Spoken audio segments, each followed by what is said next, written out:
What's going on, everybody? We're back with another episode. We got Donnie from Burning Skies. Donnie, how you doing? Not too bad. How about yourself? Living the dream, just not my dream, man. That's par for the course for me lately. I'll tell you that. With this turkey season, I don't know when this is going to drop, so maybe before or after turkey season ends. It's been, last part's been a headache for me. Mm-hmm. An absolute headache. But you got a hold of me, I think it was about a month ago. Yeah, a few weeks ago, definitely. Yeah, probably. And told me about a guy coming up and doing a turkey hunt with you. Mm-hmm. And we have Chris here with us today. Chris with Lane Media. How are you doing, man? I'm doing all right, man. I'm glad to be here.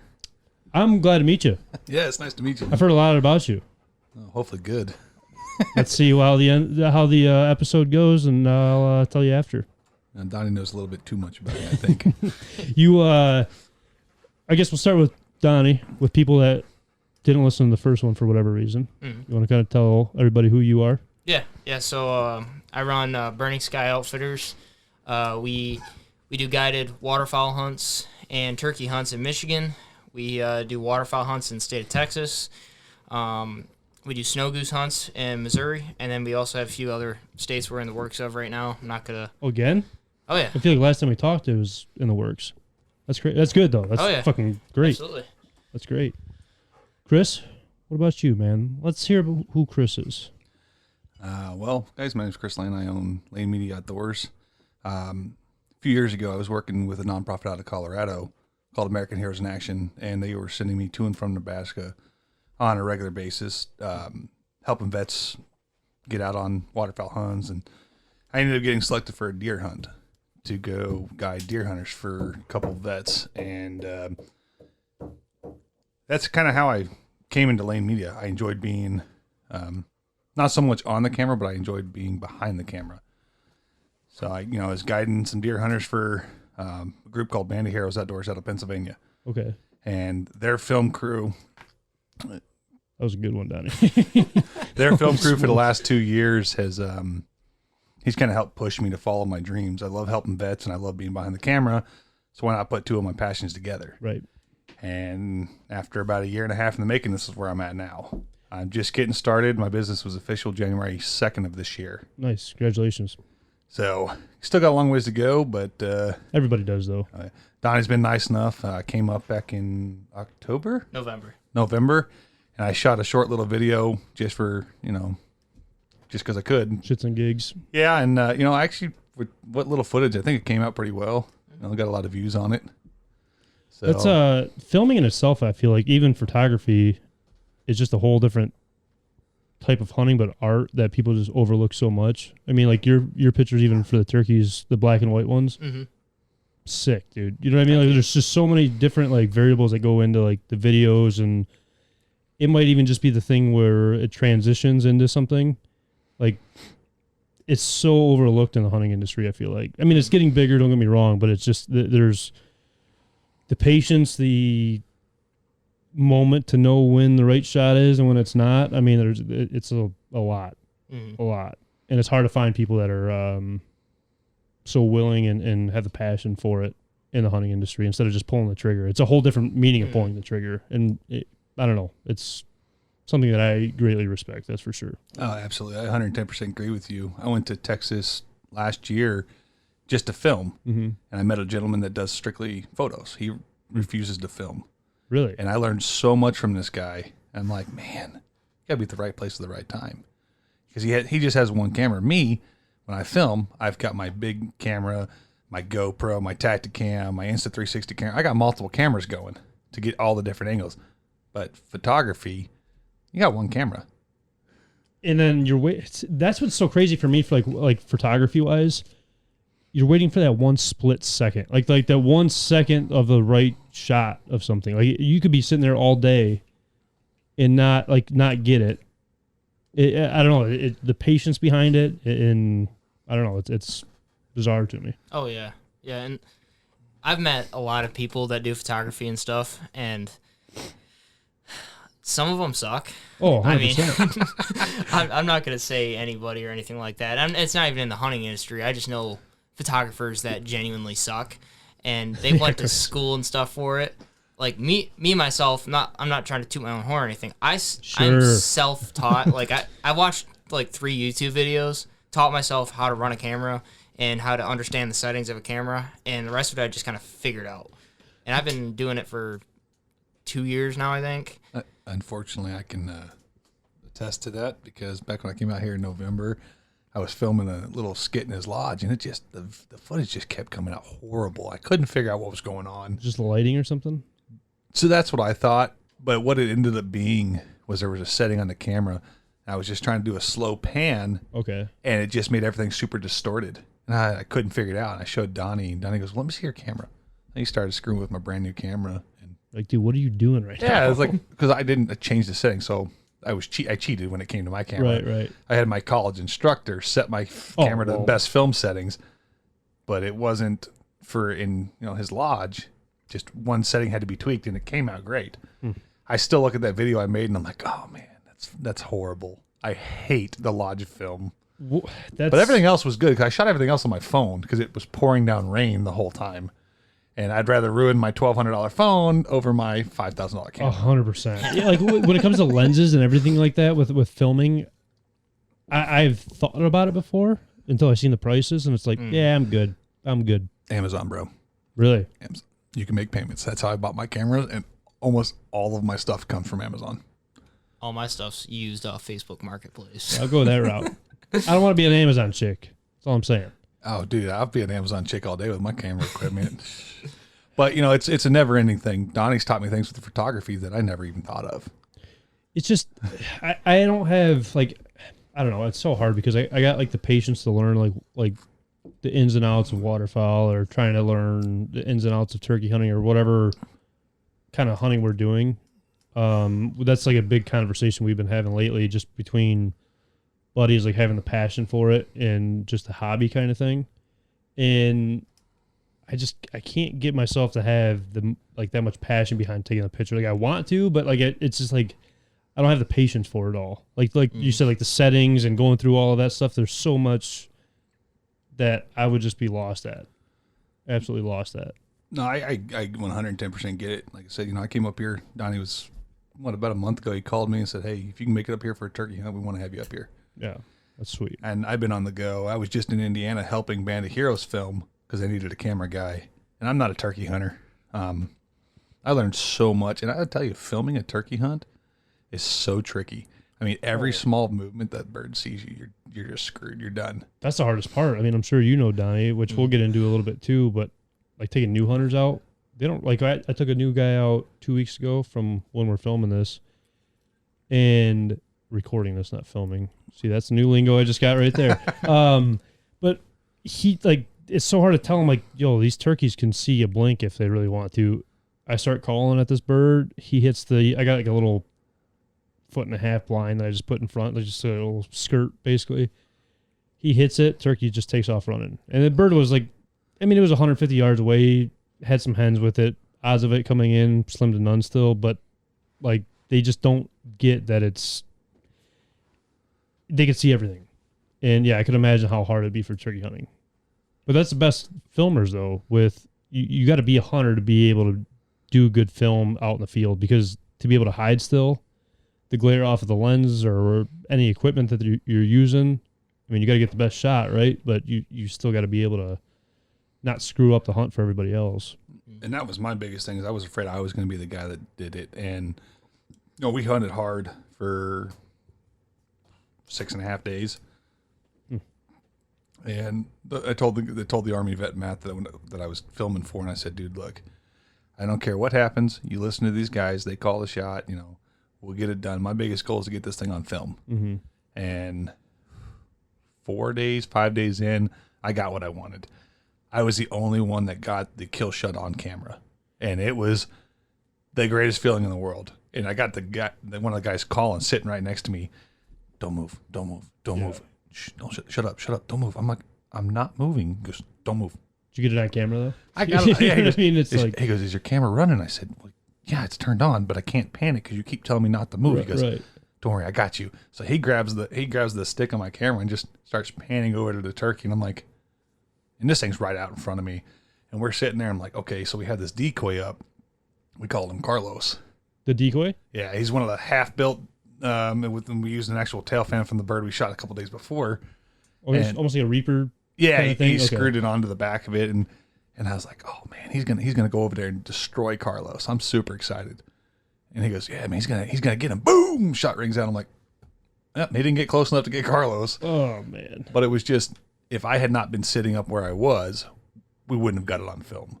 The camera guy that was with the shooter goes, please tell me you have that on film. And I said, absolutely, I got it on film. He goes, good, because I didn't have my camera even rolling. Oh. And I was like, what? You always have your... He goes, dude, I was so focused on getting this guy to shoot his first bird ever. The guy's been hunting 24 years and he's never killed a bird. Really? That's gotta be such a great... I mean... So it was an eye-opener. It was a tearjerker. And, you know, the landowner that we met, he was in vet too. And that's awesome. The whole thing just came together really well. But he's like, I didn't have my camera rolling.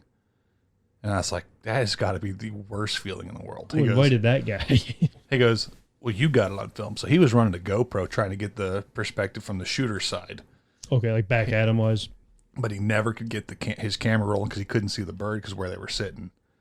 So it's always nice to have, again, multiple camera angles, unlike taking pictures where it's just one camera. Do you use a lot of GoPros? So I brought one for this trip. I don't own any GoPros. I had to borrow one. I mostly run my DSLR. Okay. My Insta360 camera for waterfowl hunts. Actually, Donnie was on the first hunt we ever used one of those on, and those are pretty wicked. It was the greatest thing in the world, and of course everybody's complaining because it's black. So when I bought mine, I went and got the skins made for it, so it all blends in. But I'll run my DSLR, my Insta360, a GoPro, and a Tacticam. Okay. It's always nice to have different angles, and I'm not saying just because you got 9 cameras rolling that you're going to use the footage from all of them. Right, for sure. But it's better to have more footage than you need than not enough. 100%. You know, Band of Heroes, most of their videos are 20, 30 minute long on YouTube. You need a lot. And when I went to school, I was learning, Donnie and I have talked about it in the past, and most of these companies nowadays for outdoors, they don't want 20, 30-minute videos. They want something short, sweet, you know, the Instagram reels, the Facebook stories, you know, a minute, 5 minutes, you know, commercial style. Mm-hmm. So that's kind of what I specialize in the short ones. But I couldn't imagine, you know, I got to build a 20-minute video. That's going to be a lot of footage, and you're going to take 36 hours of footage in 20 minutes. Yeah, break it down to make it, you know, all fit right together, all flush and synced. I mean, it all transition and people understand it. Oh, absolutely. And the video I did with Burning Skies logo back in November, I've done that. I've remade that video, probably 2 or 3 times, Donnie? Oh, yeah. So my thing is with video editing, I'm never happy with my work. So we did a snow goose hunt in Colorado back in December. Okay. And I have redone that video alone. Snow Goose Mageddon is what I called it. You guys use dive bombs out there? They had a mixture of full bodies dive bombs and stuff. I'll stay out of Colorado then. It was the guide. That's what they had. I got you. But I redid that video alone for the snow goose hunt 4 or 5 times, and I think I posted it like 3 times. Because I'd always find stuff. I'm like, oh, I hate that. I got to redo it. So I just got bored, and I'm looking at the video from Michigan. If I had more footage, I would have. That's what's so tough. I mean, even for like our page, especially for you guys to be able to promote like hunts and stuff like that. The Instagram reels, the TikTok reels, TikTok is horrible, and I wish like it wasn't such a big thing. Everybody wants those reels, and it's so hard to just get those. Like, I'm just doing off my phone, so it's like, but just the kill shots alone is like, it's crazy how much people look at that compared to just like a normal picture, or, you know, moral of the story goes a long ways. The reels compared to like the 30-minute. Oh, absolutely. So, you know, and Donnie and I've talked about that a few times because I was like, I was trying to convince Donnie, hey, let me come out here and do this for you. And even I had a big deal with a veteran group out of Nebraska that I was supposed to be doing, traveling with them this summer to film a few of their events. And the guy's running, he's a retired Marine. And I was like, look, man, these businesses, they don't want these 20, 30-minute long videos. They want something to show their donors, their sponsors. Short, sweet, and to the point. Exactly. He goes, well, what do you think? And I said, man, let me go to these 4 events. And I'll film all day, every day for it. And I'll throw you together a 4 or 5 minute video for each one. He goes, yeah, I think that'd be great. Short, sweet, to the point. And he goes, well, what are you going to do at the end? I said, at the end of it, I'm just going to throw each one of those 4 5-minute videos together for a big half-hour long one so you can show your donors, because they're a veteran nonprofit called Hero Stock. And he goes, I think that would be great. Again, it goes back to these business owners want short, sweet. They don't want these long, drawn-out things. Yeah, you don't want people getting bored with the whole video and people talking, because, I mean, nowadays it seems like everybody's got like a YouTube channel or whatever it may be out there, and it's the same thing over and over and over again. It's like, dude, I just listened to like the same thing from 3 different people. Let's get on with like the kill shots or what you're doing, how you're doing it. And that's the thing is, that's what they want. They want the kill shot. Right. They don't. So with video editing, you're telling a story. So when I flew out here back in November, I filmed everything. I filmed the giant tire going down by 8 Mile. Sorry about that. So, you try to tell a story with it. It's hard to tell a story with kill shots, but that's what the people want nowadays. Yeah. And I've had guys send me, hey, I took a bunch of footage off my shot cam. Can you make me a video? And I said, dude, I don't like that, but I can do it for you. And I told him it'd be like $60. And he sent me the footage, and I'm just like, first of all, dude, you sent me footage that I can't post. Let's just put it that way. And the other things, shot cams, everything's so close. I was going to ask you that shot cam versus tax cam, but we'll just finish that. And then... I made this kid's video, and I was like, dude, I don't like this. I'm not going to charge you for it. I absolutely hate it, because you can't tell a story when it's nothing but dead bird after dead bird after dead bird. Bang, Which, don't get me wrong, I'm all about shooting birds and getting it on footage, but you can't tell a story. Right. So I made the video, and I cut it down to, it was like 57 seconds. So he could use it for his Instagram reel, because he goes, hey, can you add some music to it? And I said, that comes to the legality portion of what I can and can't do. Right. I can put music on there, but it's through a company that I pay to have footage, music from. All these businesses, they want, kill shot videos blaring, Thunderstruck or something like that. Some rap music that no one's heard of. And there's a fine line about being able to do that or not. But I did it for the kid, and he's like, oh man, for what it is, it's actually pretty good. So he invited me out to his wood duck hole this fall to film for him. And that way I'll be able to tell a story. That'd be cool. Then. Well, I mean, what kind of got you into like the filming aspect of it all, though? I mean, you started off as a hunter, right? I mean, there's gotta be some point. Yeah. So I've been hunting on and off since I was 16. When I was in the military, I didn't get to hunt very much because always gone. Right. And I don't hate to say it, but so I give. I like being behind the camera. I always taking pictures just on my phone. So Lane Media originally started off as 719 Outdoors. Okay. It was, an Army buddy of mine and his friend up in New York started their own business, their own little outdoor channel called 585. Okay. And he was always filming his own hunts. And I'm like, what? That's actually kind of cool, man. I really get the aspects, it's not always kill shot, because out in Colorado, you don't kill an animal every time you hunt. I promise you. Oh, welcome to everywhere you hunt. I mean, that's just the way it is. So, I picked up a camera, and that's when I started wanting to film stuff for vets. And then it slowly turned into, I got rid of 719 Outdoors, and I turned it into Chris Lane Outdoors. And I was shooting archery competitions and, hunting and filming everything. No video editing, just on raw footage off my phone, throwing it up on Instagram and Facebook. Oh, goodness. And I really thought that I could make a living off of it. Well, let's just say I'm the wrong type of person to try to make a living off that. So then I like I said, man, I found out that I really love helping vets and I love filming. So why not put them together? And Justin, the film guy from Band of Heroes, really was like, hey man, why don't you do this? You got a GI Bill. You can find a school that does it. I went to a semester of school and I learned a lot, but I learned more from just going out there doing it, or like Donnie said earlier, getting on YouTube, watching videos. Yeah. And I am looking, unfortunately I got some medical stuff going on right now, but I'm looking at other schools out in Kansas. It's a group called Film the Hunt. They teach you how they film their hunts, deer hunting and stuff like that. You can go for a couple of days and have a good time. You meet a bunch of guys with like-minded individuals that are doing the same thing you are. And that's how I learn. I learn from everybody else. I can't read a textbook and learn. I won't tell you what I read. Oh, 100%. I'm terrible at it. But, I learned stuff from Donnie when it comes to, not moving in the blind. So there's a background story to that one. Yeah, Texas. Sandhill Crane 2 years ago. Yeah, but it wasn't bad. It wasn't me, though. It was the guy next to me, but he was... It was pretty rough. I've had worse. Doing jumping jacks out there or what? I swear the dude had ants in his pants. He couldn't sit still.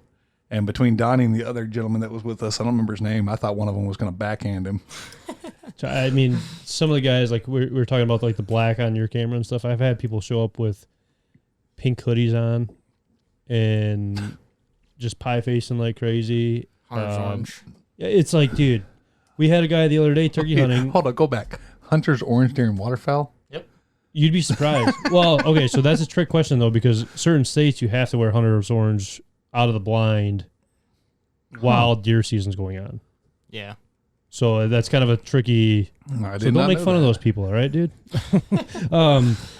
We had a guy the other day. The farmer basically gives everybody a spot.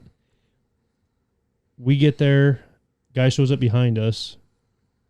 All of a sudden, he's not leaving the field. Moral of the story, he's not leaving the field. I say, I don't care where you go. I'm going here. Don't be anywhere near me. Go over there.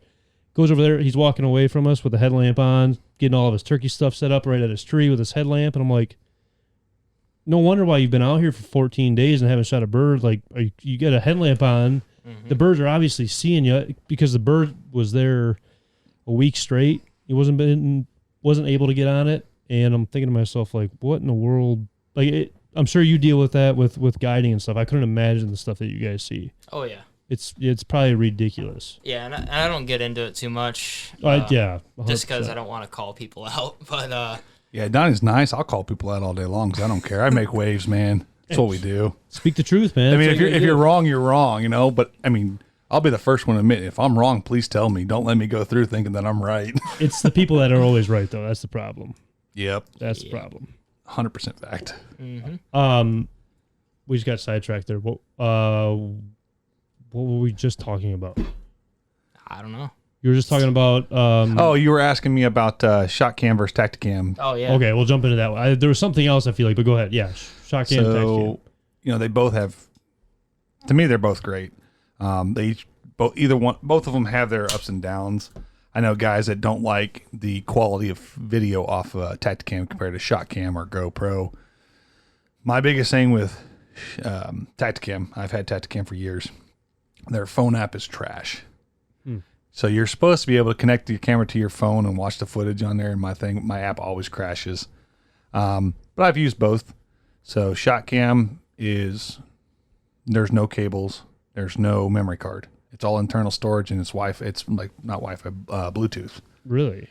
So that's nice. But me, you know, unlike Donnie over here, I like taking my memory cards out of my camera and putting them in my computer so I can back up everything. Because technology, you know, it's supposed to make your life easier, but you know, things happen. You lose data. You get corrupt files. It's gone. Done it with the podcast before. Yep. Had guys come in and I sent it to Meatball, the guy that does all of the editing, and he's like, "You didn't record one?" I was like, "You got to be kidding me right now, dude! It sucks, you know." Yeah. So with Tacticam, and I'm still running the old 5.0. They've got a new square one now. It's 6.0 or something, and there's a memory card that goes in there. I like being able to take that out, plug it in my computer, get all that file off, and I'll put it on both my computer and my external hard drive. When it comes to the phone app side of both of those, ShotCam is definitely better. You know, we were in Texas 2 years ago when I first met Donnie. We had a flock of birds come in, and we just hammered them. I mean, we probably had 10, 12 on camera that we dropped. How much did he pay you to say that on here? Donnie's too cheap to pay me anything. Are you kidding me? But you know, we got it on video, and the guy had an Insta360 behind us, and he filmed it, and he was trying to get it to work so he could pull up on his phone. Well, the guy next to me, he goes, "Hey, man, I got it on my ShotCam." And I was like, "What? You can watch it that quick?" That's sick. We're sitting there in the blind watching him, you know, watching all the birds fall from his phone, while Donnie and the guys are still calling, while the other guy's still trying to figure out to get his stuff off. How did you guys meet? So I was, you know, as I said, I'm an Army vet. I'm sorry, I'm going to jump around a lot. No, you're good, man. No, so so like I said, backtrack. I'm really big into helping vets. Mm-hmm. 7 years ago, almost 8 years ago, I lost my dad. He lost his battle to PTSD. So he became one of the 22 vets a day. And I started helping out vets. So I spent 4 or 5 years helping nonprofits. I didn't get paid a dime. I was taking guys on these hunts and, whether it was hunting, fishing, camping, whatever, taking these vets out, making sure they had a great time. And after about 5 years straight of that, somebody said, "Hey man, when's the last time you did something for yourself?" And I was like, "Well, what do you mean?" He goes, you help with all these nonprofits and you take guys out on hunts.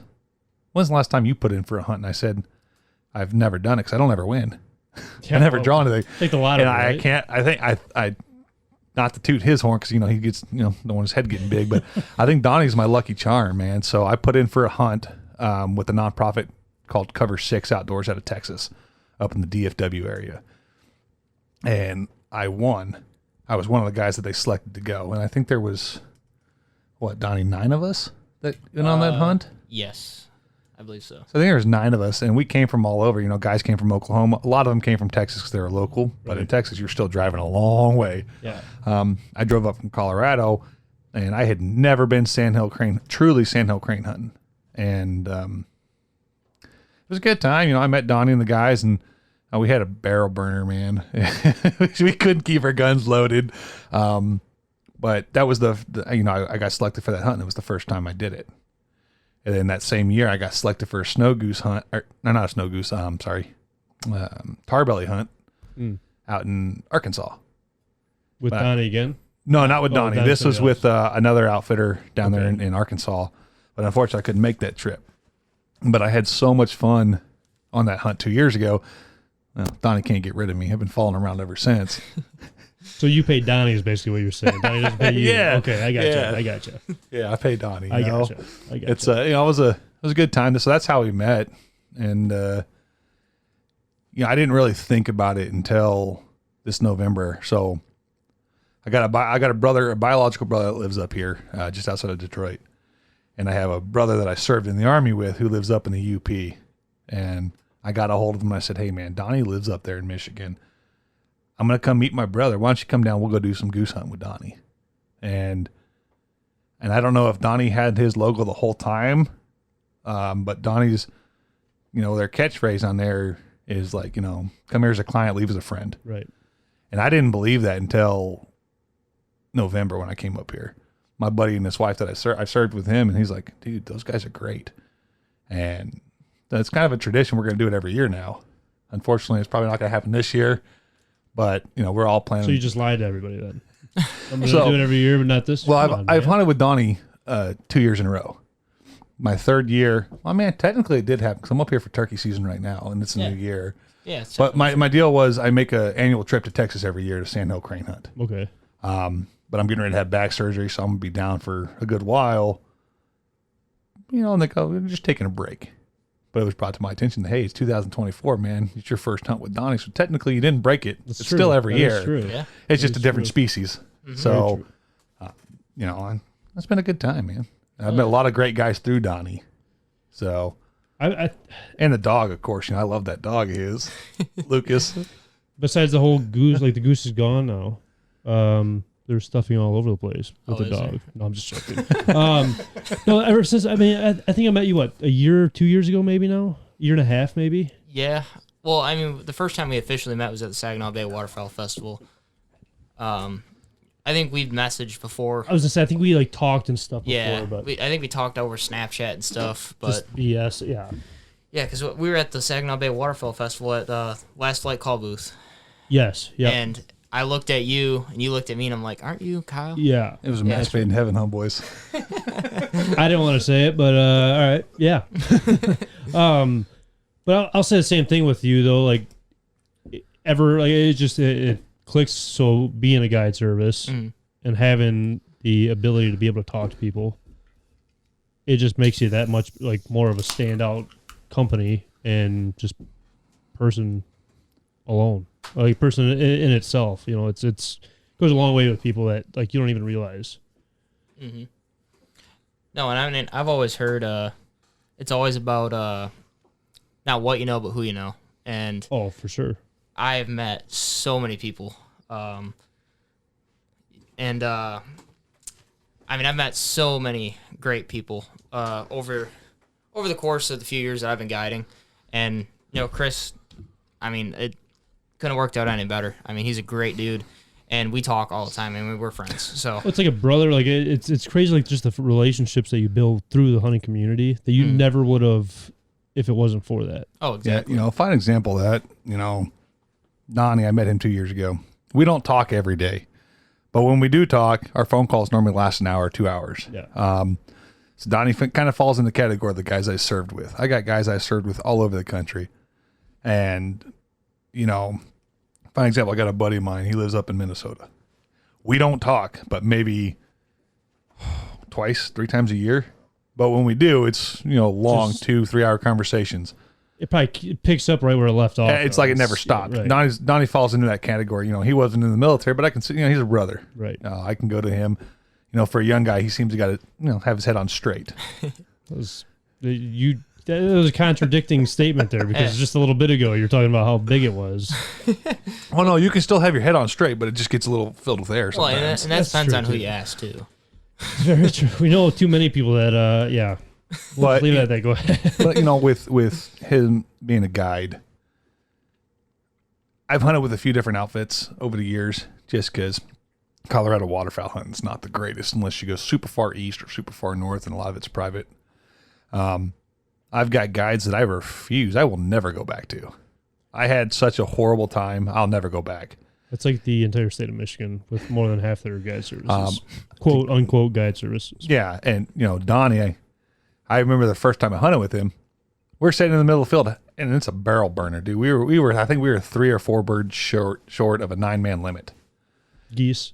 Sandhill crane. Oh, I thought you said Michigan. I'm sorry. Did I?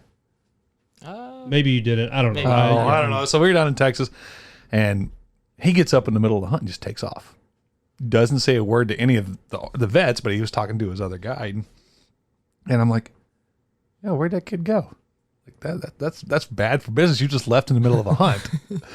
Well, come to find out, he was out there. I think it was a cotton and sorghum field.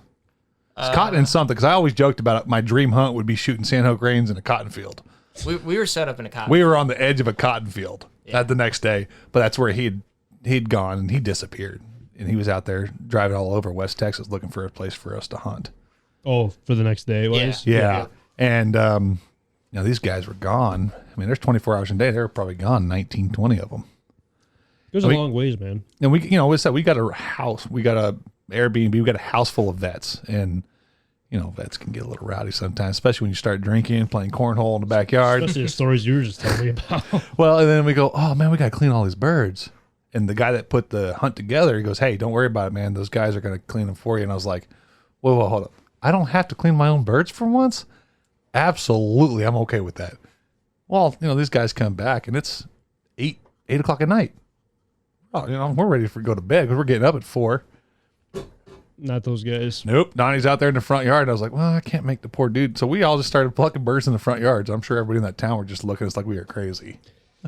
I'm honestly scared. Like I get asked often to go on guided hunts and here and there, but like you just hear too many horror stories with guide services. It might change now with the whole licensing stuff, but it's just the people that me and Donnie know alone. It's just like I don't even want to deal with that anymore. Like I don't want to deal with that. I'm just gonna do my own thing, and I don't blame you at all. I 100% understand and it ruins that. it for the good guys, though. That's the problem. Mm-hmm. So nowadays, I've learned, like I said, it's only been this will be my 3rd year of using actual guides, and Donnie's 90% of that. But I have learned that just because you got a business that's you sell hunts, don't mean you're a guide. Say it to the people in the back, brother. I'll tell you that. Fine example. I had a buddy of mine went on paid to go on a hunt with, I think it was in Arkansas or Kansas, and paid this kid an astronomical amount of money. You get out there, he's got a couple dozen decoys out there, not a bird in sight, which, hunting's not all about the harvest, but, most guides go out and they're feeding this field, we're going to hunt this field. We're going to see what happens. I mean, yeah. Yeah, and they're like, oh, you're going to get 3 square meals a day and this, that, and the other, and they get there and they They were lucky if they got one meal. They were there Ramen noodles. They were there for 3 days, and you didn't even see a bird. Yep. Again, it's weather dependent and stuff like that. But come to find out, this was a reoccurring thing with this outfit. I don't have to worry about it with Donnie. I mean, no offense, but after November, I had a really bitter taste in my mouth about hunting geese in Michigan. I was so mad. I wasn't mad at Donnie. I was just so fed up that the things that occurred. Easy there, buddy. And it had nothing to do with Donnie. Honestly, if it wasn't for Donnie, things probably would have gone a lot worse than they were. I'm kind of scared to ask questions about that. Let's just put it this way. It was opening weekend of deer season. Okay. Gotcha. Yeah. I gotcha. And hunter harassment. Hunter harassment, things got really sideways really quick.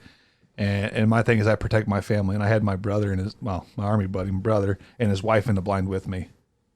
And I went straight. I wanted to go, into big brother mode. And That has got to be the hardest thing, though, for a guide service, to keep cool in certain situations like that and to be able to be professional in those situations. My hat's off to him for that, because we've had issues with that in Colorado. A few years ago, you guys may have seen it because it went nationwide.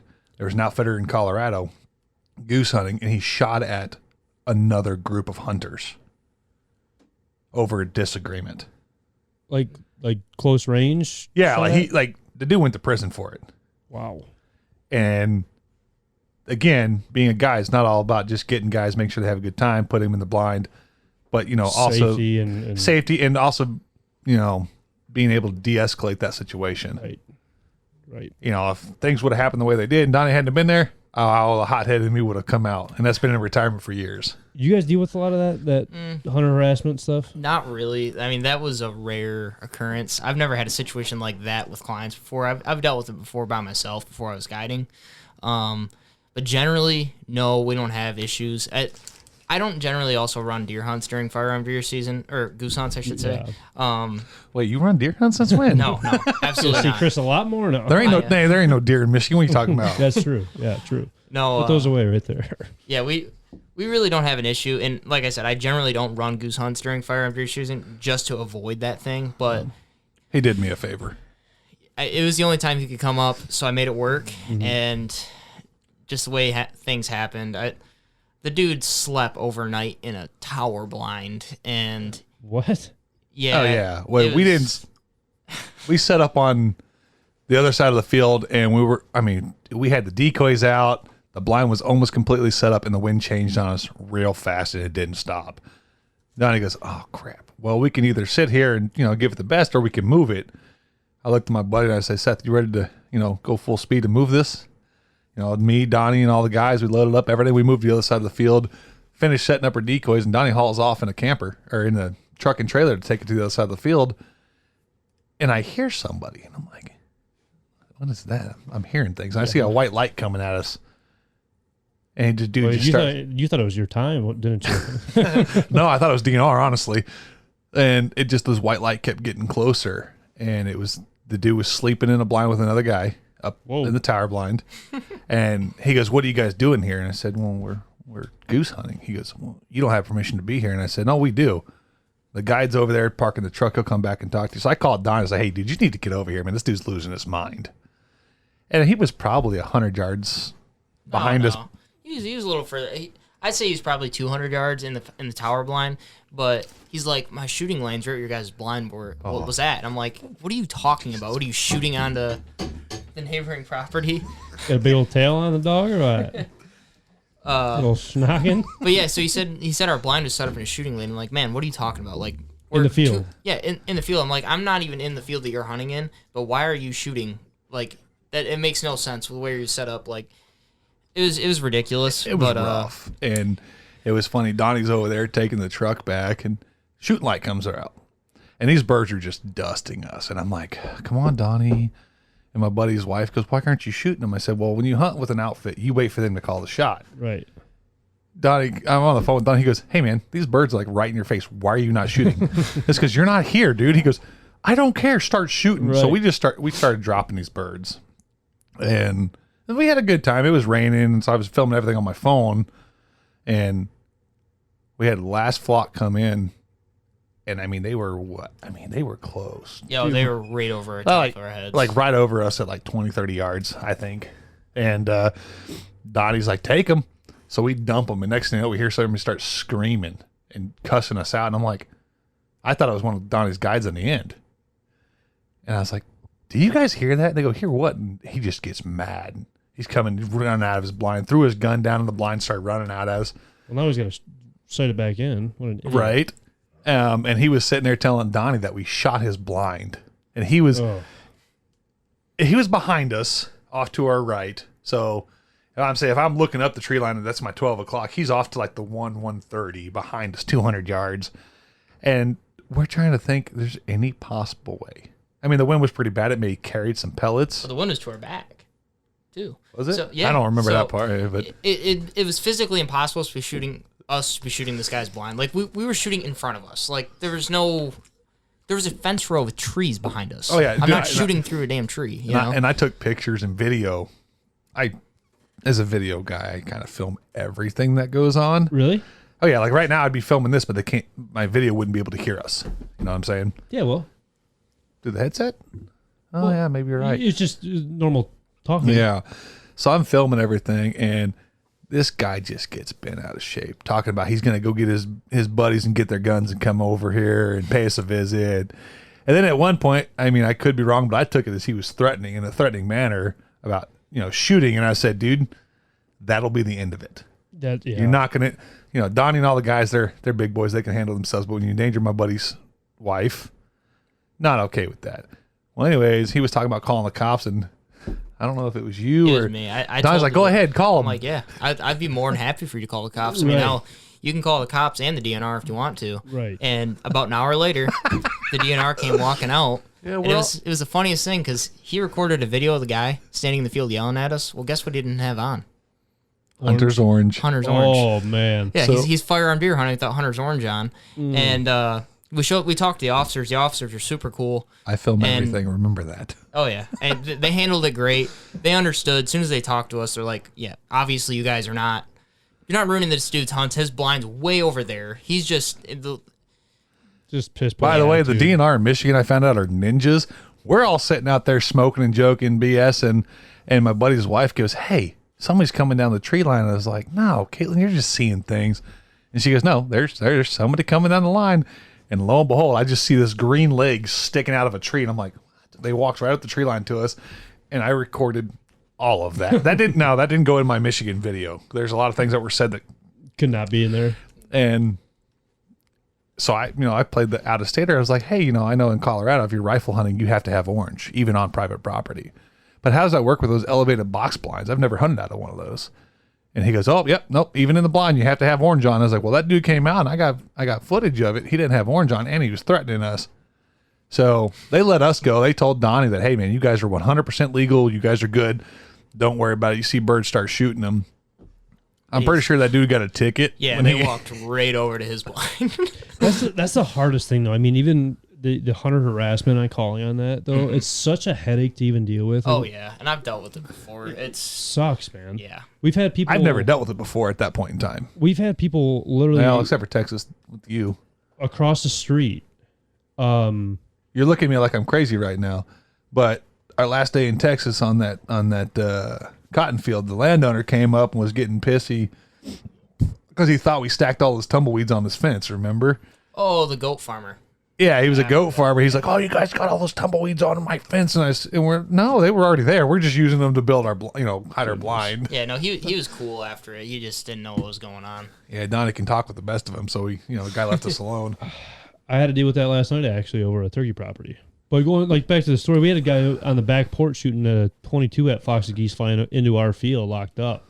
And it's such a problem with the hunter harassment where it's like, do I even want to call right now and deal with all of this stuff? I mean, obviously, a guy not being a guide service like you guys are, it's not even really worth it for us. We just got our friends and family out there. Mm-hmm. But yeah, man, keeping your cool with that kind of stuff, that is got to be tough. Yeah, no, that one was. The one with Chris, that was hard because that guy was screaming. And I kept my cool for the most part until he started saying he's calling the cops. I'm like, Hell yeah, man. Let's do that. Well, it's not just the hunt though alone. It's the clients that are there. Oh, I mean, being the professional, guide service alone. It's and it was great that it was Chris and his buddies that were there. instead of some new guys. Yeah, that had, some guys I've right. never met before. Because, a lot of people would take that different ways. no, and that was the best thing, man. I'm glad it was me and somebody. So Donnie didn't know Seth or Caitlin from any Tom, Dick, and Harry. But I will put my stamp on Seth and Caitlin. So it was nice that, they knew, they understood what was going on. I'm gonna grab that for you. So it was nice that, that they understood that this is not normal, but Donnie handled it really well. And they didn't have any any bad feelings or anything like that towards you about it. I just think that dude didn't really think things through until he said he was going to call the DNR on us, and you started name dropping them like, hey, I know so-and-so, he's a DNR here, and then this person and this person. And that's when his whole attitude changed. He's like, oh, this guy knows them by name? Yeah. Well, it tells him that Donnie's talked to him a time or two. Oh, yeah. Yeah, and the officers around here are great people. I've never had an issue. They were great, and it was funny because, I'm sitting out there in the middle of the field just BSing with one of his guys. I don't remember the kid's name, and Caitlin's still on the blind, and game warden goes, hey, whose gun is that? And she goes, oh, that's that guy's. And I'm like, Caitlin, how are you going to throw me under the bus? What if I didn't have a plug in my gun? Then they know whose it is. And DNR just started laughing, and I was like, no, you're good. You can check it, bro. But it was a learning experience because I've never dealt with I have dealt with DNR in other states. You think Michigan's strict, like sneaky? Tried fishing the Detroit River on the Canada side. Yeah, them boys. I will tell you right now that game wardens or DNR, whatever you want to call them in the state of Texas, they don't play. No. They're like the. They're the worst, Star. man. They will destroy your life. I've dealt with DNR in Michigan now with Donnie, and I dealt with them in Minnesota on a fishing trip.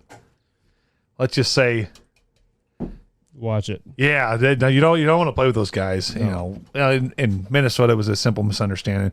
My buddy got a ticket because his four-wheelers were out of date. He didn't know that. He splits them with his brother or his cousin or something, and he was supposed to renew them, and he never did. But they were cool about it, The biggest thing, though, like I met up with our local DNR officer Friday night when I was roosting some birds.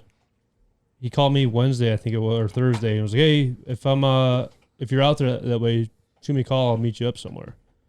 So I told a couple buddies, hey, I gotta go meet up with him real quick. He's like, everything okay? Like, what'd they bust you for? And it's like, not a thing, dude. I'm just talking to, if you got nothing to hide or anything, what's the big deal about it? Oh, yeah. It's just they're normal people. Mm-hmm. Treat them with respect, and you're fine. Yeah, and that's the thing is, respect goes a long way. 100%. And I know everybody has that story, that war story about a horrible DNR game warden. And I said, not all of them are bad. And I've dealt with bad ones in the past, especially in Colorado, man. I was hunting with a guy, game wardens just absolutely hated him. For the simple fact that he was the only guy in that town that would go out and shoot limits of birds every day. And they were trying, they were jealous, and they were trying to find him breaking the law, and they couldn't because he doesn't. He hunts 100% legal and ethical.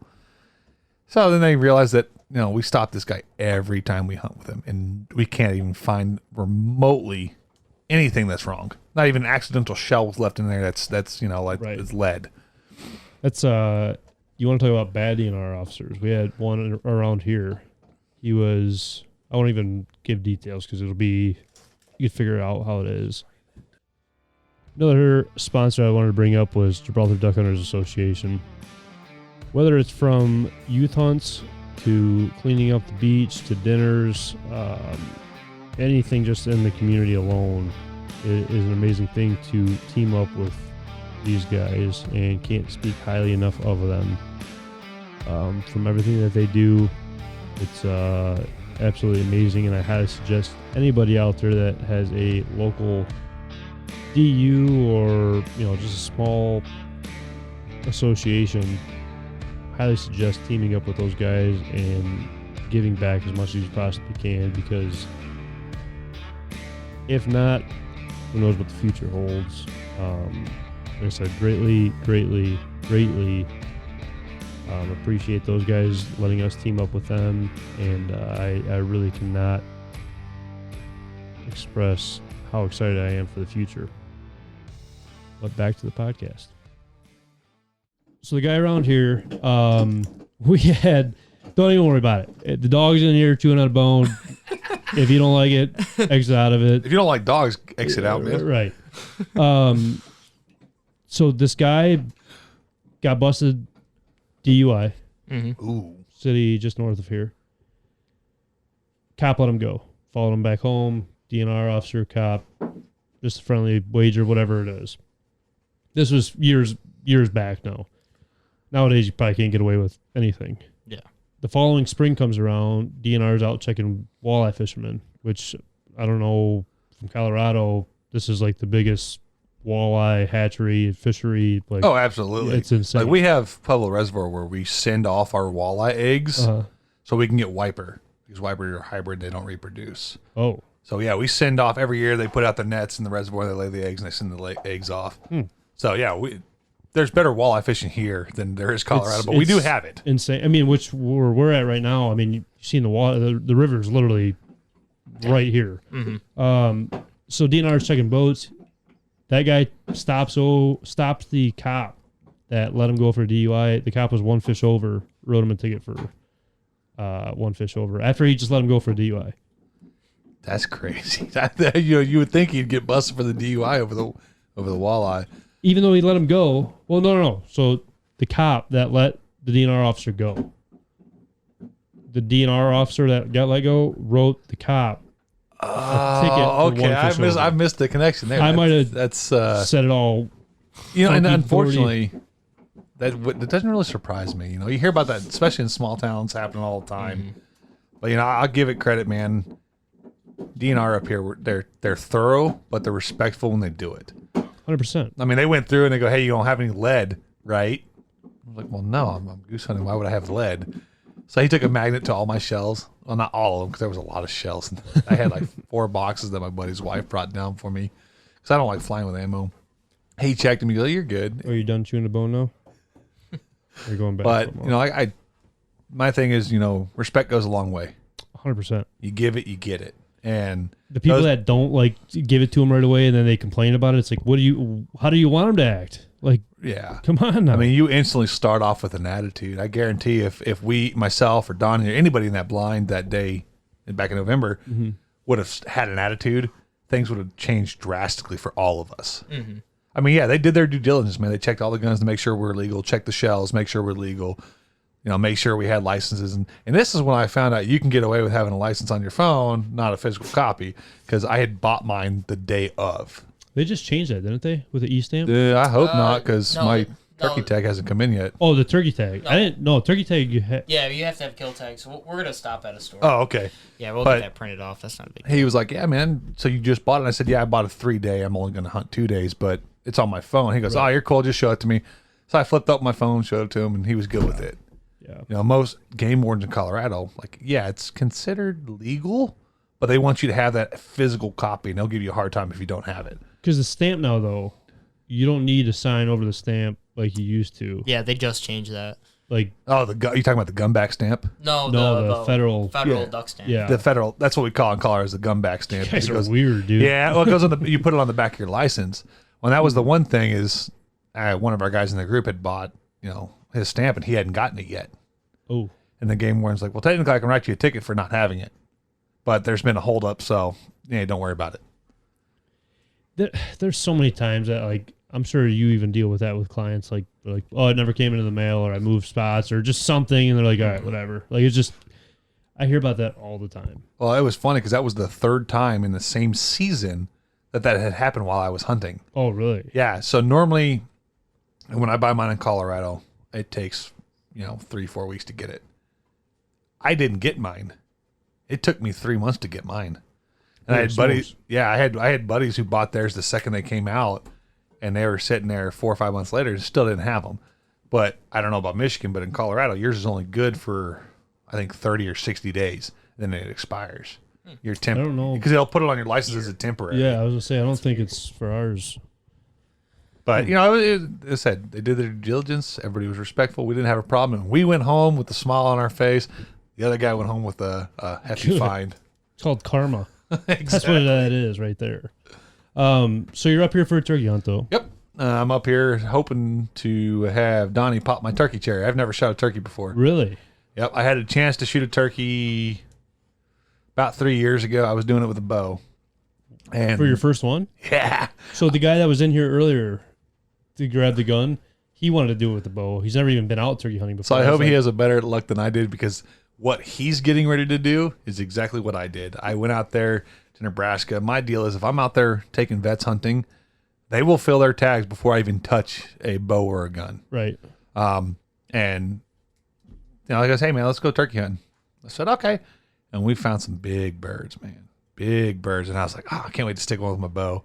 And I seen a bird at about 80 yards, which I can shoot that far, but I'm not going to. Especially on a turkey. Yeah. Turkeys are just different. So, you know, I'm low crawling. I got my bow up my back low and crawling through this deadfall. And I get to about 50 yards. And I'm like, that's such an easy shot with a bow. Like, I can do that. I shoot religiously at 50, 60 yards. And the guy that I'm with, he goes, "Dude, stop being stubborn. Put your bow down, grab my shotgun, and shoot that bird in the face." And I said, "Fine." He pulls out his fancy Benelli, you know, the Who shoots those? the Super Black Eagle 3. And I was like, "Man, all right, give me your stuff." I get up on this bird, put the bead right there at the base of his neck, and he takes off. And I'm like, what in the world just happened, dude? Like, my heart sank. I knew I missed. And you see him, he didn't take off flying. He just took off running. And I was like, Flip you a wing. yeah, pretty much. He said, "Bye." So I go up to where he was sitting, and I ranged it back to where I was at. And I was like, okay, that's a bit of a poke, but with a 3.5-inch shell, you should be able to do that. It was 50 yards. See, even like with the loads that we have now, like with TSS and everything, 50 yards for me, it's still too far. Like I don't want to kill a bird that far. I mean, And Donnie and I had that conversation on the drive over here. You know, just because you can doesn't mean you should. Yeah. But I knew this bird was so smart. He was so big. They don't get big by being dumb. 100%. He had no idea I was there. I was braced. I had everything going for me. The wind was pushing at him, so it was going to help me. And this is when I found out that Benelli, great guns, but we decided to go to the range out back of this guy's house. Uh-huh. And he goes, "Well, how far of a shot?" Was like, "It's 50 yards. But before we just start wasting all my expensive turkey loads, let's just go shoot it at like 20 yards, see what happens." Okay. At 20 yards, I wasn't even on paper. Oh. And I was like, there's no way. So I was like, well, okay, I'm aiming at the base of the neck. So on the paper, let me aim at the bottom of the paper just to see where my pellets land. Bottom of the paper at 20 yards, not even on paper still. And I was like, what is going on? This is driving me nuts. So at this point, I'm getting mad. I'm like, dude, I had a chance I should have just taken a shot with my bow and called it good. Right. Well, we found out that his Benelli that he got was shooting, I think it was like my third shot we actually were on paper, and I was aiming underneath the target. Holy shit. And I had to aim under and to the right. So at 20 yards, he was high and left. So I can only imagine where it was at, 50 yards. So we went back and I found, unfortunately, left some trace of where I was. We went back, we looked at the tree that he was standing next to, and I obliterated the dead tree with pellets. Holy smokes. It was 1.5 feet high, and I think a foot left at 50 yards. Now, what was the cause of it? So Benelli's come from the manufacturer. Not all of them, but Okay. a lot of Benelli's come from the manufacturer. They shoot off like that. And we just had, unfortunately, an Army vet in Indiana had the same thing. He missed a bird at 30 yards. Oof. We couldn't figure out what happened. I thought it was because he had a short barrel. It was like 24 inches. I'm used to carrying a 28-inch barrel. Yeah. So we put my water bottle up on his fence post, and the guy who was calling shot at 25 yards, and he assassinated the tree above my water bottle. Holy shit. So people don't go out and pattern their guns. But at 25 yards, if you're a foot high, what's it going to be at 30 yards, 40 yards? I'm pretty bad at that, honestly. This year was, Guilty. Yeah, it was the first year because this is the first year I used the TSS loads, and Those are beautiful shells, man. They're just expensive. so he got definitely hooked up this year. I was super nervous about him though, because like I don't want my birds honestly 35 is probably my tops. I want them in from there because I care too much about our turkeys. Like my turkeys around our area, like they're just different for me. I can't even explain. And you guys are dominant. All you have up here is Easterns, right? Yeah, correct. Yep. Why wound an animal if you don't have to? You know what I mean? So my whole thing, and maybe Donnie, you have an opinion on this as well. You know, you hear all about these like 80-yard shots in these forums and stuff like that. Mm-hmm. How many of those birds are getting away but wounded that people aren't really looking for and not even retrieved? I mean, they're as far as turkey hunting goes, I think that's not as common as you think. No. The farthest shot we've had by a client this year that killed a bird was 80 yards, and that's a long shot. Man. Yeah, that is an absolute though. poke. Like me personally, I won't shoot a turkey beyond 30 yards. But that's just how I am. Right. So I do have guys that have showed me videos of them shooting turkeys at 90 yards with a 410. I mean, it depends on the individual person with the shell they're using, how their gun's set up, and how acquainted they are with shooting and patterning your gun. I mean, that's huge when it comes to turkey hunting. I'll die on the hill. I don't pattern guns. No, I just don't. I don't care. Right. But if I'm shooting a turkey, usually within 30 yards, it's not that it's not that deep, you know? Like, you aim at the base of the neck. As long as you have experience shooting that gun, right. You know, shoot straight, you're going to be all right. But 100%. Once you get beyond 30, 40, 50, 60 yards, all right, now it starts to matter because a lot can happen down there. I mean, does your pattern blow out, you know? How tight is it? There's a lot of factors that go into it. And I think generally speaking, we don't have turkey clients that shoot like 50 yards is pretty much our where we draw the line at. I mean, if someone feels comfortable shooting beyond that and they want to, by all means, that's up to them. But, you know, they're also kind of in the situation where they understand, hey, if you miss or injure your bird, like... That's your bird. Yeah. I mean, and injuring a bird, yeah, absolutely. I mean, if they hit it, like, that's your bird. If they straight up miss, no, that's not your bird. I mean, right. if you didn't hurt it. But it's really up to the individual. I mean, the guy that shot a bird at 80 yards this spring, he had to shoot it 2 or 3 times, which is, I mean, hell, you're shooting a bird at 80 yards. So if you don't put a perfect shot on it... How many times did he shoot it? 2 or 3. He ended up shooting it at 80, and then right after he shot, like, you could tell that he hit it and knocked it down, but the bird got right back up and started running in circles, so he ran across the field, shot, missed, and then it went up, it started flying into the woods, and then he shot again, and he ended up getting it. But I don't like doing that, and the reason he did take the shot like he did was the guy that was with him, Brandon, told the bird had walked into the woods, and they were going to try to sneak out up to the tree line and try to call them back to the edge of the trees. Well, this bird, they started moving, like they just started moving, and the client was about 15 yards in front of Brandon, and Brandon was still getting all his stuff organized and getting ready to move. Well, the bird popped out again. So Brandon couldn't talk to the client because the client's 15 yards away, and there's a turkey standing at 80 yards. So there was no communication there, and the client just took the shot that he had. Got excited. Yeah. And I mean, it worked out. It's all good, but... Yeah, I mean, he got the bird, which is a good thing. I mean, as a hunter, for me, I've been told I'm soft because I hate the idea of wounding an animal. Mm-hmm. You know, I know guys that I will not name because, well, they work for very large corporations for the hunting world now that blatantly bragged that he shot an elk, but he don't know if he killed it, so he continued to hunt until he killed another one. They bragged about that? Yeah. He goes, well, I'm not... It was...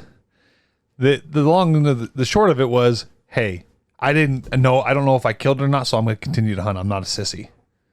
Me, my first elk I ever shot, and I feel horrible about it, man. I shot my elk at 61 yards with a bow.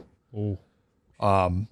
That's a dream of mine. Yeah, we were deer hunting. I had an elk tag. My buddy goes, dude, you got an elk? You got an elk tag, right? And I said, yeah, why? He goes, there's an elk right there. I couldn't see the darn thing. It was in a thicket 900 yards away. I couldn't see it until it silhouetted himself on the top of a ridge. Snuck up, shot him. I had a gut feeling I knew where he died at, but I was still new to elk hunting, so I listened to the guy that I was with, and he goes, oh, I know everything there is about elk hunting. Long story short, if I just would have listened to my gut feeling, would have found that elk right then and there that night. We lost him in the snow. I went back the next day. Wolves. No, we covered like 9 miles. Couldn't find him. Oh, wow. We were following the wrong set of tracks. Ooh. So now it wasn't 9 miles in a straight line. We grid searched the place. I covered 9 miles. And it was actually a good friend of mine and her husband were hunting. She went back to my spot. And she called me. I was on my way out to eastern Colorado to do some waterfowl hunting. And I got a phone call. Hey, Dusty found your elk that you shot. And I said, are you sure? Because I will come right now and I will take care of it. And lo and behold, dude, the pictures that I took of it the day I shot it, compared to what they found it. He died 400 yards from where I shot him on the same ridge line, down in the aspens, the thick stuff where I said I thought he went. But I got told I didn't know a thing about elk hunting, which at the time I didn't, but I had a gut feeling. Yeah, who are you to say? So what I did is I at the time I worked at the Chemical Weapons Depot in Colorado, and I had the game warden on speed dial for down there when people, hit stuff on the installation. We had to, call them. And I called her and said, hey, what are my legal rights to this bull? I shot him, and it was like 5 days later. He was found. Coyotes had already gotten to him. He was destroyed. I felt horrible. And she goes, well, I mean, honestly, technically you can still hunt. And I said, absolutely not. I'm punching my tag. I cut my tag. I was done. And I was like, I just wanted to make sure that I'm legal. I want to keep him. I want to keep the head. Right. Like, I would much rather have the meat, but he's a nice 6x6. That was your first elk? And my first elk ever. And she was cool. She goes, no, it's 100% legal. If you want to take the head, have at it. And I really applaud you for notching your tag. And I said, yeah, I'm done. Like, there's no point. So they let me take the head, and they filed a report with Colorado Parks and Wildlife just in case somebody found it. They didn't want people starting, oh, there's poachers. They're just taking heads type deal. Because it was a very populated area, but people are lazy. People hunt lazy. They don't get out of their trucks. Mm-hmm. So it was just, I wounded that animal. I thought I just wounded him. No, I killed him. He just took a little bit longer to die. It was a high lung shot. But it's a sickening feeling, isn't it? Dude, it was. I called my taxidermist. And I said, Ed, I just shot my first bull, dude. I'm bringing him to you. I want you to mount him for me. European. No, I said straight up shoulder mount. Oh, yeah, I know, but after the fact. Well, and so he did a European for me. I was so excited, man. Then when I realized that it was a high shot, it was gut wrenching, dude. It was the worst feeling in the world because I have never. That was the first time I'd ever actually wounded an animal that I didn't kill.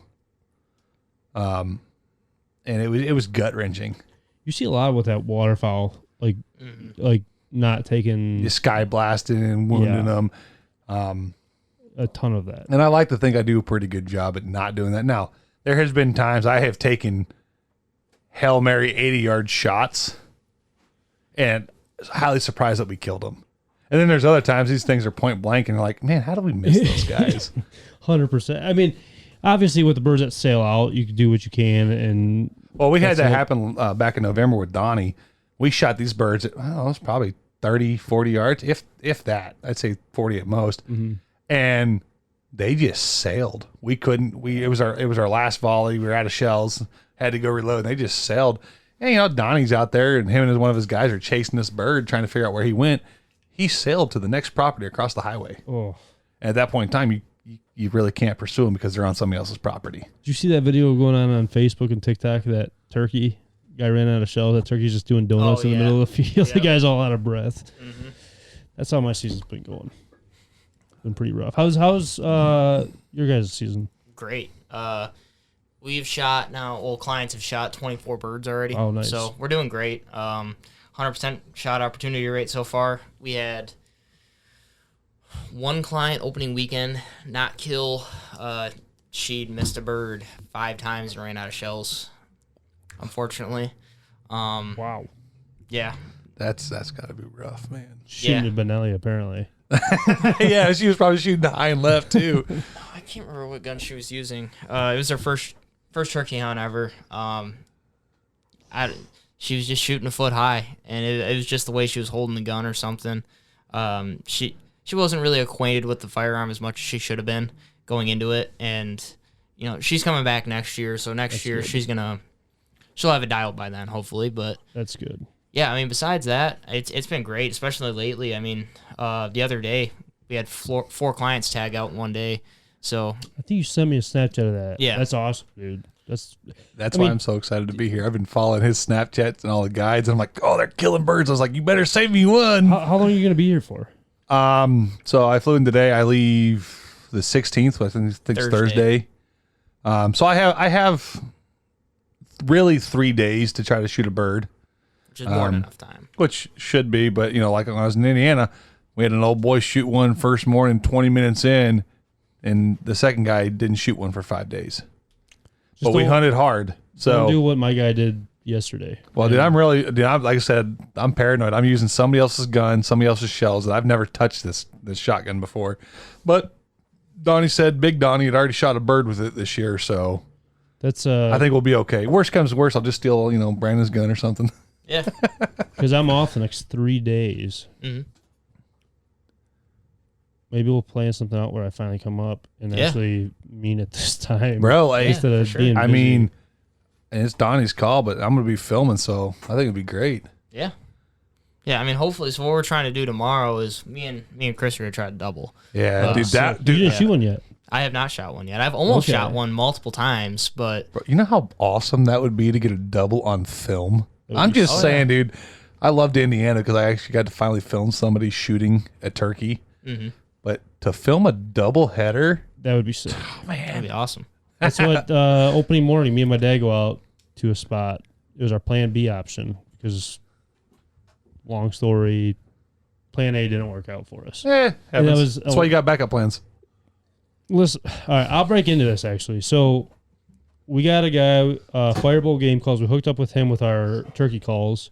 He's coming in Saturday to call for my buddies. Driving 2.5 hours from Cleveland. Mm-hmm. Friday night at 11 o'clock, one of the neighbors bitches out the farmer. The farmer's like, hey, I don't want to deal with this. I'm like, I wouldn't either. Not a problem. I'll stay off the property. That way, everybody's cool. 4 o'clock, I get a phone call from Eric with Firebolt Game Calls, and his tire falls off of his truck. 4 o'clock in the morning on opening day. That's rough. That's rough. Luckily, it was 100 yards away from my buddy's house. And the guy that my buddy was taking as well was a certified mechanic. So we got it all figured out like after the morning hunt. What are the odds of that happening right there? Insane. My truck breaks down in some random dude's yard and he happens to be a mechanic. 2.5 hour drive, 100 yards away, it breaks down. That's insane. Yeah. So that morning, me and my dad go out. Bird comes in. My dad didn't shoot one last year. So I was like, you're shooting the bird. I'm not picking my gun up. We could watch the time all day long. I'm not shooting it. If you, that's it. Shoots once, bird gets up, starts walking away, shoots again, misses, shoots again, misses, fourth shot, finally hits it. His first shot, he hits the decoy. It ricochets off of the decoy, bounces up and hits the bird. So it was just I think there was close to 550 pellets in the new TSS loads that we're shooting. Yeah, I was looking at them on the way up here. There's massive amount of pellets in this thing. I think about 532 was in my DSD Jake decoy, and about however many left are in that turkey. It was horrible. It was horrible. Got the job done. We actually doubled. Like I got mine like 10 minutes later, but yeah, decoy was not looking pretty. I've had one client this season, which is the first client ever to hit a decoy, and they only hit it with like maybe 8 or 9 pellets. And it was just a hen decoy too, so it wasn't a big deal. As long as it wasn't your what are those Dave Smith decoys, man? That's what my dad hit. Yeah. Oh yeah. No, those are like $250 a piece. Yeah, my Jake half strut, quarter strut, whatever you want to call it, Jake. That's why I hate Donnie right now, because I'm dying to buy the Dave Smith decoy, even though I shouldn't. Is that what you guys run? No, we run avians actually. Yeah. He got me hooked on the fancy ones, the limited edition ones, and of course, being in Colorado, I would like to be that one guy that has a little light bulb that lights up on the stake because he bought one. They're always sold out before I can get them. Their limited edition turkey decoys were sold out in 4 minutes. Oh yeah, the new one. I didn't get one of those. I actually do. I spoke wrong. I do have a Dave Smith turkey decoy, but it's the limited edition smoked hen. Oh yeah, we talked about that. Yeah. You don't hunt over those. You have 2 of them, Yeah, right? I do. Oh, you do what? I have one, and then my cousin Steven has That's one. what it was. Okay. Yeah, we've actually been using it. We've killed total, I believe, 3 turkeys over that smoked hen now, which is, I mean, it's pretty cool because me and my cousin Steven, I think, are the only 2 people in the state of Michigan. I want to that say even you're have right. them. So what I'm hearing is, if I smoke my first turkey, you're going to give me that decoy, right? Whew. I don't know if I like you that much. But you don't have to walk to the airport to leave. I just call my brother. Because I got those, I think I sent you the picture of them too, those speckle-belly, well, the tar-belly limited edition ones too. Yep. Those ones are awesome. Those will never hunt. I got Those offered are beautiful. I got offered $1,000 for the one that was banded, like Holy the banded smokes. decoy. Yeah. Yeah, I'm never gonna hunt over those. Those just stay posted up in the lodge to look at. They're cool. The smoked, there's a couple spots that we have that I would actually like to use it for confidence. Those birds that are hanging up, or the smart, older, mature birds that have seen a thing or two. And we have some smoked birds out there. So, I mean, just to throw that in there for that confidence. Yeah, and we don't use our smoked hen decoy unless we're in the area where there is a smoked hen. Right. Just because we used it one time last year on a piece of property that doesn't have that color phase of a bird remotely close, like at least 10 miles in the radius that I know of. And we had a tom walk out, and he got to about 90, looked at that thing, and just wasn't about it. What is that seagull doing next to the decoy? Yeah, there? You could tell. I mean, if you use it in the wrong situation, it can scare them off. Just because they've never seen anything like that before. But yeah, I mean, we use it a lot where I have smoked hens around. We use it there, and the turkeys don't mind it at all. So I'm going to be that guy because I have no idea what the hell you're talking about. Smoked hen, is it just like a color phase? Yeah, so it's a white turkey that has a lot of black in it. It's like the tips are black. But Yeah, I'll show it to you when we get there. Back to the lodge tonight. It's a lot different than, because people are just like, oh, it's a farm turkey. It's farm turkey. He probably just wants that goose out there, or that duck. Possibly. We'll wrap it up here in a second because we'll do a part 2 when I get my ass up to the lodge, because I got to check that out, and I'll just bring everything up here Dude, too. I'm excited to see the new additions to the lodge because I've never seen it. I stalked Donnie, and I see all, because when I was out there, him and his mom and his brother were telling me that they were making plans to make it better, and I'm like, dude, I like it the way it is right now. So I can only imagine, to see it's what they've completed so far. Mm-hmm. Yeah, we talked last time. I'm stoked just to even be there to see it. I think when I was there last, I think you could sleep like 8 people, right? Yeah, and so now I have 2 large bedrooms that we added on. So I mean, during turkey season, we only book so many people. Like 4 is our top that one we would have in the lodge at the same time. Yeah. I don't want to overbook, and I want to make sure that the people that do book with us feel like everyone's getting our undivided attention, and there's nobody that's feeling like they're not getting the best service possible. So we only book 4 guys at a time. So I don't have all the beds in there right now, so it's pretty spacious. I mean, bro, I slept on that couch last time I was here, so we're okay. Yeah. I felt better on the chair that I did in the bed, but we had a good time, man. It makes you feel like you're at home. When you're hunting and stuff, though, and you're running and gunning, and It's just a place to lay your head. That's all it is. Mm-hmm. That's all I mean, unless you get the food. Like, so Donnie's mom makes a bomb chili, which, speaking of which, I hope that's going to be here because I begged you for that months ago. Yeah. So let me know what night that is, and then I'll come up that So night. let's put it this way. His mom was so awesome about it. She goes, hey, you have at it. Well, I pretty much ate the whole thing by myself. And it was great. But I tell you, the after effects, they were pretty bad. He's got a nice little lodge, man, but you didn't want to be in there with me. He's like, yeah, he's got a nice bathroom too, man. I've been in there a time or 2. Yeah, it was good times, man. That's awesome. Before, like I said, I'm down to come up. We'll figure it out. We'll do a part 2 this week while you're in town. Mm-hmm. Before we wrap this one up, I got to know, what is your favorite type of filming? Like, what is it? Man, so honestly, I felt I have filmed commercials for like doctors' offices just for projects and stuff while I was in school, and news articles. Honestly, screw it. Me, I don't care. I guess my passion is filming vets, and I don't care what they're doing, whether it's turkey hunting, goose hunting, duck hunting, sandhill crane hunting.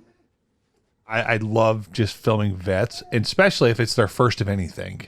You know what I mean? Mm-hmm. You probably remember your childhood, your first bird you killed, your first deer, whatever. Mm-hmm. Imagine if you could have got that on film. It's a whole different ballgame. Yep. So that's I mean, anything wildlife, anything hunting. I didn't film the deer hunts in Nebraska, but I was on camera during that, and I had a blast. I love watching that video. I watched that video probably 100 times at least. That's for what you do with the vets and everybody else. I mean, that's got to be it's almost like a first time kill shot or whatever every single time. Yep. And like I said, in Indiana, and I wasn't filming it as Lane Media. I was helping my buddy film for a nonprofit that he works with. But to get that kill shot on camera to finally say, "Hey, I did it," and man, it looked sweet. Yeah, it was. We sat there at camp watching it over and over again, and watching that vet's face change. I almost wish that the kill shots weren't such a big thing, because like the story, as you say, like the build up to the hunts and like just the short clips of the lodge and that kind of aspect of it all. I like those so much more, man. No, I 110% agree. Like, and yes, the kill shot for Matt was phenomenal. Mm-hmm. Justin went ahead and made his little short video. It's on the Band of Heroes YouTube channel. Okay. And it's under his short videos. And you don't know the story behind that, man, the struggle that dude went through. So not only, filming it helps, but there's also a lot of things you don't see while you're filming it. The struggle Matt went through, not having a missed opportunity, not because he missed, but because he second guessed himself, couldn't take the shot. Finally had a shot at a massive bird, and he missed because his gun. Right. It shot over him. That dude was crushed. He beat himself up for days. Then when he finally shot that bird, and if you go watch that video, it's all part of the video. So not the miss. I don't know if Justin I don't think he put the miss in there. Okay. But because the backstory about it now, like, he missed and he had an opportunity, he didn't take it.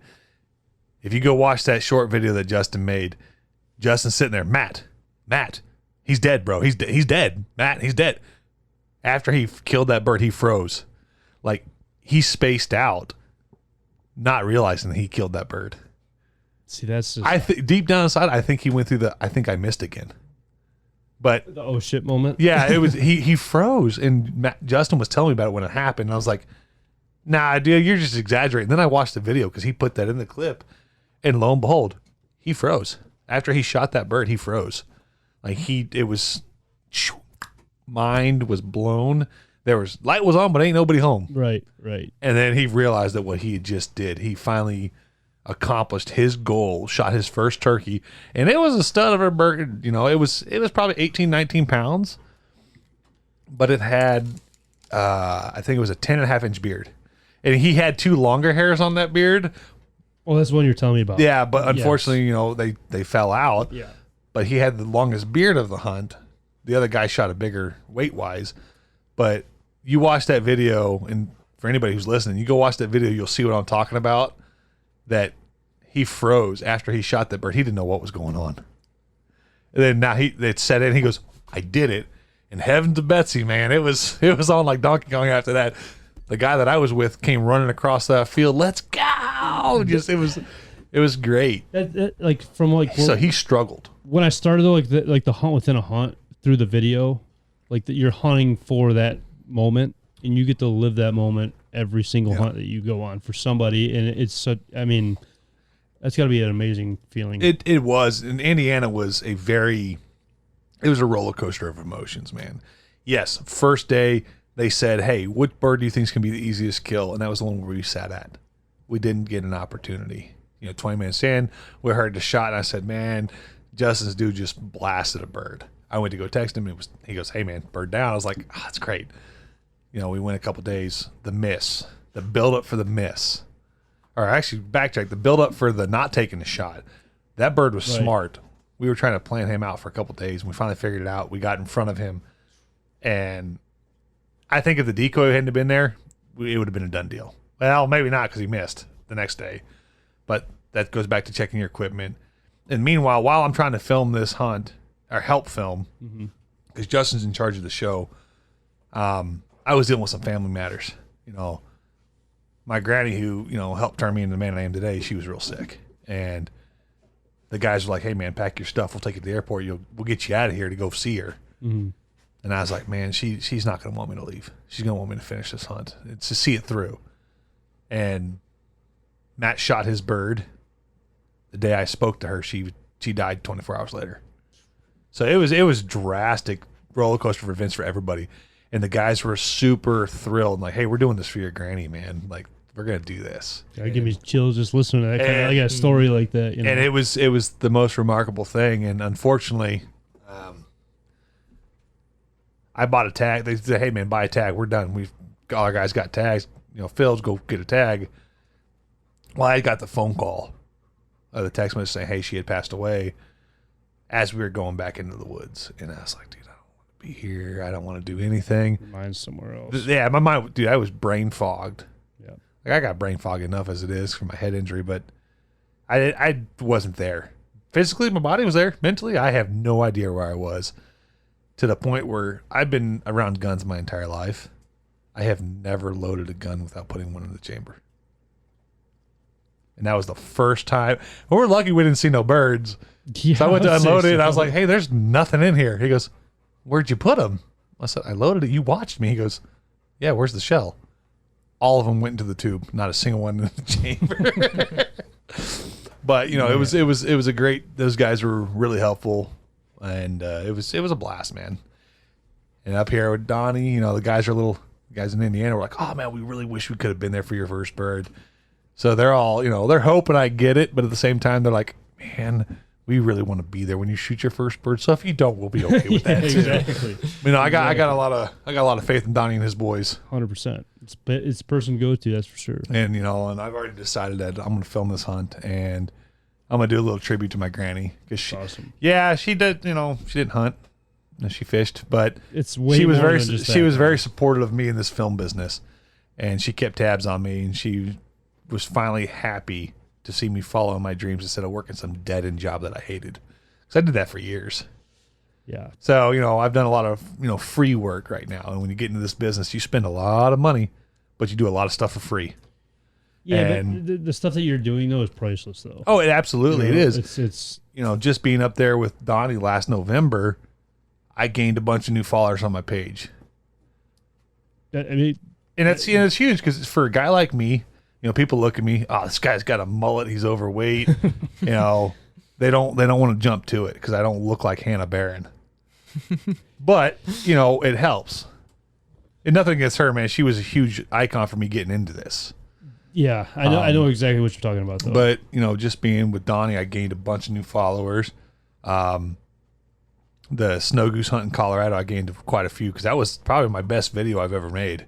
Snow Goose Mageddon 23. I'll baby. have to check those out. And then Indiana, I was there for 2 days, and the guys gave credit where credit was due, and I'm at like 460 people right now when I could barely break over 400. I know a lot of guys that have like 4,000 plus, so they've been doing it for a while. But I don't also get to film stuff a lot because people just don't want it. And Yeah. I go broke if I constantly fly everywhere in the country to film stuff for free, which I don't mind doing. So what I'll do is, what I'm starting to do is, hey, I'm going to come pay for a hunt.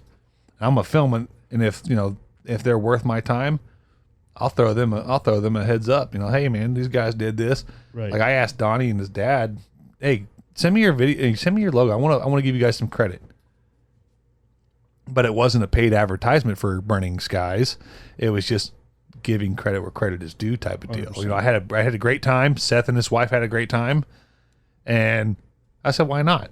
So I did a little 3D imaging with their logo on my video, and surprisingly enough, that video before that and the video after I did the little 3D where I had his logo spinning drastically changed the amount of views I got. It was kind of cool actually. Mm-hmm. That's the thing, that just that small detail, just that alone by itself could be make or break kind of thing. But I will say absolutely. though, not to cut you off there, the numbers on social media and stuff, They don't mean nothing to me. no, dude. There's so many people that do do it for the wrong reasons Oh, nowadays. absolutely. I just went through a huge thing where I lost a bunch of followers. Yeah, but who gives a shit? Just because they had it's- personal issues with me, not my business. And I said, that's fine. I will take 300 solid dudes over 1,000 fakes. I've said this from day one on this podcast. As long as I reach out to maybe five of the right people, that's all I care about. I don't care about numbers or anything like that. And the numbers, too, that's a huge thing. There's a lot of people, especially in the outdoor industry, that the numbers that you see of the followers they have is utter BS. Oh, absolutely. It's completely manufactured. You could, come on, anyone could pay some money and they can get a couple thousand Instagram followers. Oh, there's a lot of Ahmed Jr. the third is not a real person. So, fine example, when I first started Chris Lane Outdoors, I was in a competition called Big Game Hero. Donnie probably remembers this. Yep. I was on there every day trying to get votes and this. Well, people were buying votes and buying followers and stuff like that. To me, it doesn't matter. I will take the quality over quantity. And one of my old Army dismount team leaders always told me, you don't need an army to take over a country. You need 5 solid dudes. And you can do it. That's Joey Diaz, right? I'm not sure. I don't know where he got it from, but he always told us, so we always did we trained against, foreign invaders and stuff. He goes, you don't need a whole, army to take over this little town. Yeah. You can, yeah. he goes, you can 5 solid dudes and you can end this right now. It's one of And that's the truth. I have guys that I would go to hell and back for. I know for a fact if we were back in the Middle East, we could take over towns, just the 5 or 6 of us. So and Solid people. You need the quality over quantity. And that's, in this business, I'm happy with what I've got. I've got some guys on there that I know are solid. And I have a lot of the fakes. I'm like, man, I know for a fact you're fake. And that's the hard part for and I delete the fake ones and I lose and I'm like, I don't care. Well, because there's going to be so many people asking for handouts and stuff like that. And it's like, then you're really not supporting me as a person. Exactly. And Donnie and I have talked when I first started this. It's a lot of gimme, gimme, gimme, gimme. 100%. Because you know why though? Because of the numbers. Just the numbers. If you had that little blue hash star, whatever the hell it is, blue check mark. Yeah, it's like I don't even know what that is, so I'm probably behind in the game here. Yeah, I don't like a pro or makes you or they put a blue check mark next to you saying you're a verified something. You got to be special for it used to be like celebrities would you might have even one be able to pay for it now. You can't. You just buy it. Yeah, you can. I'll say that, and that's my thing is, I'll give credit where credit is due. And I learned from a gentleman that I met last year, Wes Neely. These outfitters he goes and takes photos for, they don't pay him. He goes out there, he pays as a client, and they'll be like, hey, man, we'll give you a deal if you send us some of your photos. Cool. I'm all about it, man. Just the opportunity alone. Yeah, exactly. And I've been that guy that goes out there and I hunt and I film stuff and there's nothing to film. No birds. I've taken my dog out, Sassy, and we'll sit on the river for hours and we'll see 5 birds. And the one day we saw birds, I went out there and was like, all right. So she's sitting there like, hey, Dad, you gonna go ahead and shoot something for me? I don't even have my camera rolling at this point in time. I'm so frustrated because there's nothing in the air flying. I go to pull up my gun to shoot a bird and my fire pin's frozen. Oh. So I didn't get any footage, but you know what? It was a great time. I was gonna say, I bet you those hunts you're gonna remember a lot more than exactly. the other ones. Absolutely. Well, Chris, Donnie, I appreciate you guys coming in. I appreciate being here, man. I really do. This is definitely different. I'm glad you enjoyed it because you from the sounds of it, you were pretty nervous in the beginning. Yeah, so I've listened to podcasts, like Joe Rogan and Kafaru, just because not that at all. Well, it was mostly when I was in the gym because I elk hunt in Colorado. Right. So I was like, man, I don't want to be the old guy listening to talk show radio. And it's amazing what you learn from the podcast. I learned a lot. Like I said, to maybe reach 5 people, to help people where I can at least, and for me to learn from talking to Donnie or people like-minded like me, from you, from all that film all over the place. I'm learning stuff off of that.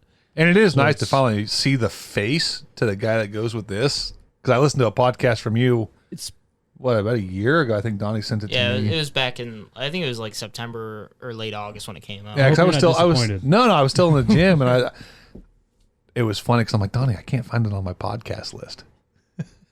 Oh, from the yeah, I got you. Yeah, but it was nice. It's nice to.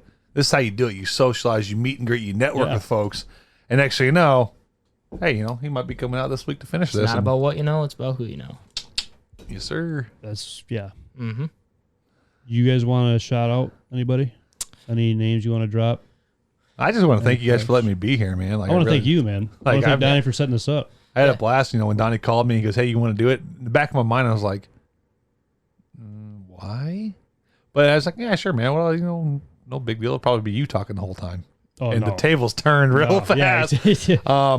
No, man. Burning Skies has done great for me the last couple of years. I'm glad to be out here turkey hunting, and I'm just hoping all the Band of Hero guys out there from Indiana, they're dying to see me shoot a bird. So I'm hoping I get some good footage to send those guys. I'm hoping you get your first, man. Like I said, you got the right person that's leading you in the right direction. That's for sure. Yeah. I do want to shout out Drake Waterfowl, Apex Ammunition, and Last Flight Calls for setting us up for success every year. Is that TSS too? Yep. Is it? Yeah, they make a couple different style loads, but yeah, their TSS is the big thing for turkey. Yeah, was it their Apex Ninja? Yeah. So that's the new one. Yeah. So we had a dude in Indiana. He's the one that got me hooked on Apex ammo because I just bought that TriStar 410. He goes, dude, it'll shoot anything, but get that Apex. And I was like, and I was like, Donnie, a light bulb clicked on that Donnie, deals with them. I seen the guy from Hunting Public. I think his name is Nick. The chode loads. Yo, so Hunting Public, we ran into them in Indiana. Oh, no kidding. Yeah, my buddy took a picture of his truck as they were leaving. They ended up shooting a bird. It was pretty cool. Did you wank him off too, or what? No. I didn't know who they were. I'm like, I had seen a couple of their videos, but lo and behold, they were posting, doing their podcast and their videos. Right. And we're like, hey man, that's the same truck that he took a picture of. That's pretty cool then. That's cool. No, I was watching one of their videos and they were talking about like a 2 1/4 load or something like that. I don't know. It's pretty cool that. Oh yeah, I know what you're talking about. Apex was able to do that for him with his granddaddy's gun. I don't know. Pretty cool. Yeah. Anybody for you or any more? Nope. I said I've got nothing, man. I'm excited to be here. I really appreciate you letting me come on, man. I appreciate you guys coming. And I look forward to seeing what we can do in the next couple of days if we do this again. I'm 100% down. Like I said, I have nothing planned Monday, Tuesday, Wednesday. I go back to work Thursday. And I fly out Thursday, so we got all of, you don't turkey hunt all day. At least we don't. We do in the morning and the evening. Depends on how. It depends on the weather and how mad you are at the bird. Yeah. And the weather. I mean, that plays a big factor in it too. Yeah. 100%. Yeah. Like I said, man, I'm here for a couple of days, and I'd love to do it again if I can. If not, I guess down. I'll just have to come mean back it this out. time, Donnie. I mean it this time. Yeah, let's do it. Yeah, because I was supposed to come up right before turkey season. And then some something shit like hit that. the fan. Yeah, Yeah. it was a whole. Well, if you come down to the lodge, we'll make sure Lucas is there too. He's got to do his part. I'll bring him a goose. Your goose is destroyed over here right now. There's Ripple live. Rip and Ellie will be okay. They'll be okay. They have plenty more. Trust me. Yeah, he likes stuffing. Yeah, it is what it is. Yeah, you looking at me now? Yeah, figured. But no, I appreciate you guys. We'll do this again in the next few days. Yeah, Sounds good, appreciate man. you, man. So thanks everybody for tuning in. We'll see ya.